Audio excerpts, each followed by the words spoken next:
Exercise 5.2 question 18.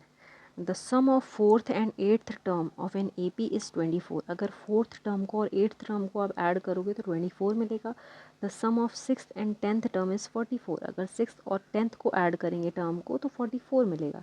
Find the first three terms of the AP. कोई भी AP निकालने के लिए हमें सिर्फ दो चीज़ें पता होनी चाहिए, A और D. तो यहाँ पे हमें सबसे पहले ए और डी फाइंड करना है. तो हम nth टर्म का फॉर्मूला लगाएंगे, a n equal to a plus n minus one into D.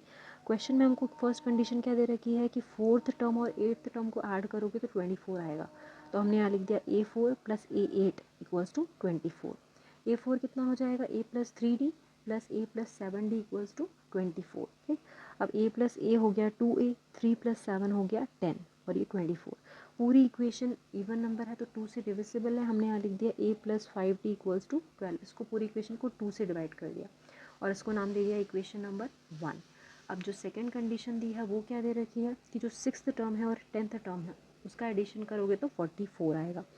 तो a six plus a ten equal to 44. A six को लिख सकते हैं a plus five d, a ten को लिख सकते हैं ए प्लस नाइन डी. ये 44 हो गया. ए प्लस ए हो गया 2d, 5 प्लस 9 हो गया 14. तो ए प्लस सॉरी 2a प्लस 14d इक्वल टू 44. अब पूरी इक्वेशन को 2 से डिवाइड किया तो ये आ गया a plus 7d equals to 22. ये हमारी इक्वेशन नंबर सेकेंड हो गई. अब हम क्या करेंगे, दोनों इक्वेशंस को सॉल्व करेंगे. तो a plus five D equals to 12 और a plus seven D equal to 22. हमने यहाँ पे इसको कैंसिल करने के लिए साइन चेंज कर दिया तो a से ये कैंसिल हो गया. 5 माइनस 7 हो जाएगा -2 और 12 माइनस 22 हो जाएगा -10. ठीक है, अब यहाँ से -2d इक्वल टू -10 हो गया, माइनस से माइनस कैंसिल हो गया तो d की वैल्यू कितनी आ गई 5. अब जो भी हमारा d की वैल्यू थी उसको हम फर्स्ट इक्वेशन में रखेंगे. फर्स्ट इक्वेशन है हमारी a plus five D equals to 12. तो हमने d की वैल्यू यहाँ रख दी 5. तो a plus five into five equals to 12. 5 5 ज़ा 25, 25 इधर नेगेटिव में आ जाएगा, अपोजिट साइड जाएगा तो 12 माइनस 25. तो a की वैल्यू हो गई -13. ठीक, अब a मिल गया हमको तो फर्स्ट टर्म आ गई a इक्वल्स टू -13.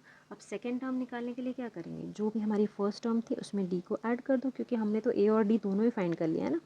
तो जो फर्स्ट टर्म क्या है -13, उसमें हमने d ऐड कर दिया तो कितना आ गया -13 प्लस 5 हो जाएगा -8.